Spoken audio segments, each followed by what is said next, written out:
Bienvenue à tous. Aujourd'hui, on plonge dans un sujet fascinant et souvent controversé, les ovnis. Ou plutôt, comme on dit maintenant, les pannes. Phénomènes aérospatiaux non identifiés. Oui, c'est un changement de terminologie important. Ça montre déjà une volonté de dédramatiser un peu ce sujet, de le rendre plus scientifique. Exactement. Et pour ça, on va s'appuyer sur un livre assez remarquable, celui de Leslie Kean, OVNI. Des généraux, des pilotes et des officiels parlent. Un livre qui, justement, essaie de sortir du folklore. Tout à fait.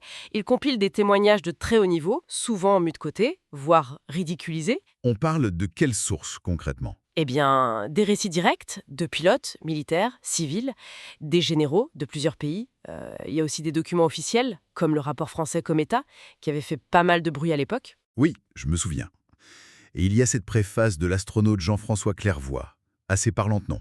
Très parlante, il exprime bien cette frustration, même chez les professionnels de l'aérospatiale, face au manque de discussions sérieuses, au silence qui entoure ces observations, parfois troublantes. D'accord. Alors, notre objectif ici, c'est quoi? L'idée, c'est vraiment d'extraire de ce livre les faits, les éléments crédibles que Leslie Kean présente, des éléments qui suggèrent que certains de ces pans sont, des phénomènes réels, observés physiquement, Et technologiquement avancé? oui, technologiquement très avancés, qui semblent défier nos explications habituelles, et qui mériteraient donc une vraie étude scientifique, loin du scepticisme systématique ou du ridicule facile. Justement, parlons de la crédibilité. Qu'est-ce qui fait la force de l'approche de Kean selon vous? C'est la qualité des témoins. On ne parle pas d'observations vagues faites par n'importe qui, ce sont des pilotes de chasse entraînés à observer le ciel. Des généraux aussi, vous disiez? Oui, comme le général de Brouwer en Belgique, qui a géré la vague d'OVNI là-bas, ou le général Jafari en Iran, des gens de la NASA aussi, comme Richard Haynes, des professionnels quoi. Des gens qui, à la base, ne sont pas forcément portés sur ce genre de sujet, j'imagine. Souvent non, au contraire. Beaucoup étaient sceptiques ou craignaient pour leur carrière à cause du facteur ridicule, comme le dit Keane, mais après avoir été confrontés directement au phénomène, leurs convictions changent. Et Kean elle-même, son parcours? C'est une journaliste d'investigation.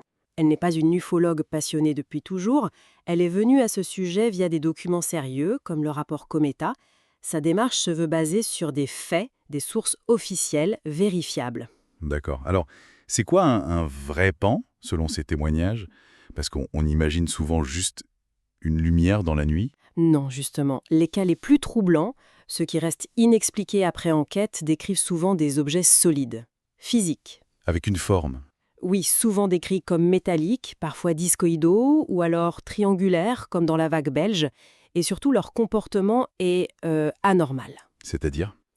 Des vitesses extrêmes, atteintes presque instantanément, des virages à angle droit, sans ralentir, du vol stationnaire, parfaitement silencieux, des choses impossibles pour nos avions ou drones actuels. Qui en donne une proportion. Sur tous les signalements, combien restent vraiment inexpliqués? Elle reprend les chiffres souvent cités par les organismes d'enquête officiels, environ 90, voire 95% des cas trouvent une explication.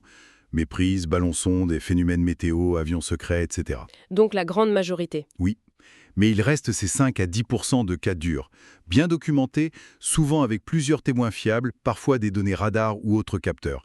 Et ceux-là, ils résistent à toutes les explications conventionnelles. Vous parliez de la vague belge. C'est un cas marquant dans le livre. Ah oui, très marquant. 1989-1990. Des milliers de témoins sur plusieurs mois, y compris des gendarmes en patrouille. Qui voit quoi? D'immenses triangles noirs, silencieux, avec des lumières aux angles, qui survolent le pays à basse altitude. Des F-16 sont envoyés en interception. Et ils trouvent quelque chose? Ils obtiennent des verrouillages radars, des cibles qui confirment les descriptions et qui effectuent des manœuvres, impossibles. Accélération fulgurante, changement d'altitude instantané. Et l'enquête officielle? Menée par le général de Brouwer, qui témoigne longuement dans le livre. Conclusion, aucune explication satisfaisante trouvée. Ni avion secret allié ou autre, ni phénomène naturel connu. Et ce qui est frappant, c'est la cohérence des descriptions, alors que les témoins ne se sont pas concertés. C'est troublant. Et ça met en lumière le contraste entre les pays, non? Comment ils gèrent ça? Exactement. Keane montre bien ce contraste. D'un côté, la France, avec le GEPAN, puis le GEPIPAN, au sein du CNES, l'agence spatiale, une structure officielle qui enquête, publie des rapports. Le Chili aussi, je crois. Oui, le Chili, avec le CEFA, un comité officiel aussi. Ils reconnaissent qu'il y a quelque chose à étudier sérieusement et de façon transparente. Et de l'autre côté, les États-Unis.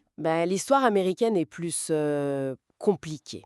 Il y a eu des études comme le fameux projet Livre bleu, mais souvent soupçonné d'être surtout une opération de relations publiques pour calmer le public. Et le rapport Camden?